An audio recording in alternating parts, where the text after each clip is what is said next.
Sa Mobile Bible School, tayo'y nagtitipon online. Sa tahanan man o saan ka man, naroroong tunay. Yan. So, binibigay ko na po lahat ng pagkakataon sa ating pong professor ngayong gabi, si Pastor Dexter Reyes. Alam kong kilalang kilala na po natin kaya hindi ko na ipapakilala sa inyo ang isa sa pinakamagaling na professor ng ating pong school. At ang oras po doon ay umaga. Tulog pang mga tao, gumigising na siya para maturuan po tayo. So, yan. Binibigay ko na po ang panahon kay Pastor Dexter Reyes. Okay po, good evening, magandang gabi dyan sa inyo at magandang madaling araw dito sa Canada. At ito ay it's my joy again to teach to you what the Bible says about the doctrine of Trinity. Ako po si Pastor Dexter Reyes. They call me Prof. They call me a lot of things. Hindi ko na po introduce ang aking sarili because I think you know me. Ang ilan beses na ako nagtuturo. Now, so Doctrine of Trinity, ang didiscuss po natin, may 4 na meetings, maaaring 3 to 4 meetings tayo, depende sa time natin. First, yung introduction to Trinity God, yung mga definition na next week, it will be the historical development or maybe some of it, kung maaga tayo, we will touch yung introduction ng history.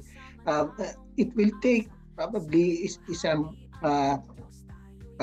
araw din because napaka-rich ng history ng Trinity and ito po ang the most attacked theological understanding ng mga Christians. And then yung the theology itself, yun po ang di-discuss natin on the third meeting natin, yun yung statement ng that God exists in 3 persons, each person is fully God and there's one God. So, di-discuss po natin yan and we will justify all of these things to prove na ang Trinity ay isang, yun po ang tinuturo ng Bible. And isa pang malaking issue, and then on the fourth or maybe on the third meeting natin is yung distinction and different views dahil napakarami pong mga issue at mga atake sa doctrine ng Trinity. Kaya po na magandang maintindihan po natin because most of the time we have a wrong definition of Trinity and we will discuss on that. So before we start, let's ask the Lord ng ating prayer. So let's pray. Tayo manalangin sa Panginoon. Lord, thank you for tonight na binigay niyo sa amin na pag-aralan ang inyong mismong personhood, Lord. That you exist in 3 persons, that each of you, Lord, is fully God, and yet there is one God.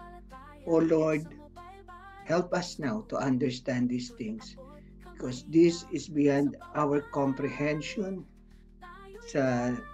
dahil wala pong ganito sa mundong arrangement, Lord, that there is one God in 3 persons. Oh Lord, open our minds and hearts, give us wisdom and knowledge, and give me power to explain through the working of the Holy Spirit.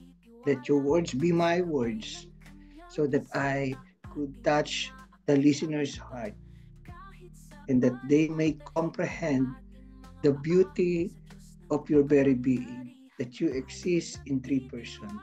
And by knowing that, we will rejoice and give glory to your name alone, the name Jesus Christ. Amen. Right? So, yan po. So, we will start now.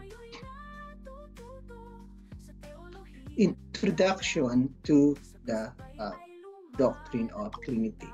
So, our course objective is yung cognitive, yung perceiving, processing. Ito yung start, perceiving the biblical basis of doctrine of Trinity, yan po ang mga de-develop natin sa ating understanding ngayon. And as I start, mas maganda siguro kung may mga notebooks kayo to write these things, unless you are genius na nare-retain sa inyong utak. I know that we will issue mga books na libre, and even PowerPoints, and even mga notes. But then again, mas maganda as I teach, sabay po tayong nire-record nyo at para po sa inyong kabutihan din. So process key theological perspective of Trinity God, and another is to prove historical controversies and develop related in the Trinitarian. Now the how affect us, it brings us passion and personal transformation. So ito yung transformation ng heart. Kasi right now, we're trying to develop our thinking, and so that we really comprehend the great truths about the Bible, especially on the issue of Trinity, and that will affect our heart.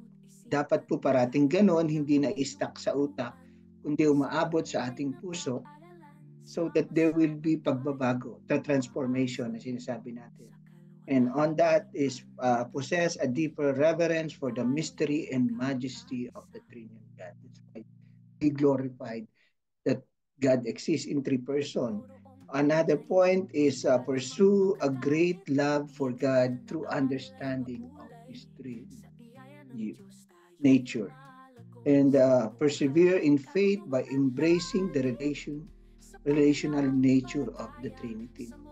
Well, side comment that it's hard to understand really the Bible without using the theology of Trinity. Otherwise, makukompuse ka in a lot of things, especially pagpasok ng New Testament, because they will proclaim that Jesus is God, and how come there's another God in the Old Testament. So marami pong debate dyan. That's why the only way for us to understand correctly, biblically, theologically, ang ating Christian faith is to understand on the lens of Trinity. Now, volition, how we will apply this after we learn the truth, and it affects our heart, it reach our heart, bumaba sa ating puso, then our heart is transformed and it reach our hands to practice it. Dapat po ganun ang proseso. Hindi rin din siya ma-retain sa ating puso lang, rejoicing, but we practice it. How? By reaching to others. So yun po ang process parate ng ating Christian faith. So practice Trinitarian theology in personal faith and ministry, participate in a meaningful theological discussion regarding the nature of God, especially nowadays, bumalik na naman ang pag-atake sa understanding ng very nature ni God, especially yung mga nagsusulputang, nagbabalikan ng mga they call themselves oneness. These don't treat them as Christians because they are not. And third is proclaim biblical sound understanding of the Trinity to others. So yun po ang ating course objective. Now, we proceed sa part 1, Introduction to Trinity God. Ang Diyos tayo'y nagpupuri, sa Kanyang biyaya tayo'y nagmamahalan.